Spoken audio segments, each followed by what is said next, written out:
Need to remove a line from your Consumer Cellular account? Start by logging in to your account, either through the Consumer Cellular website or mobile app.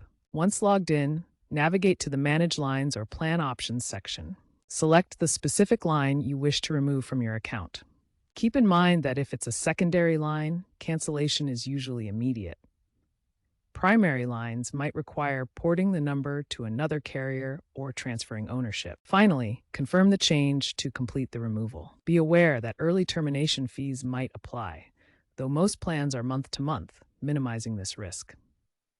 Since September 2025, Consumer Cellular employs two-factor authentication for cancellations to prevent unauthorized account changes. Before you remove a line, consider these crucial points. Removing a line reduces your plan's data allowance, so evaluate if the remaining data is sufficient for your needs. Also, be aware of potential fees.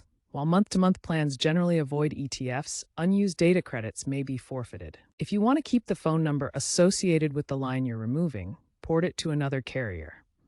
This is a free process that usually takes 1 to 2 business days. Alternatively, you can call Consumer Cellular customer service at 1-888-345-5509 for assistance. But note that a small service fee might apply for non-online transactions. By understanding these factors, you can make an informed decision and avoid unexpected issues when removing a line from your Consumer Cellular account.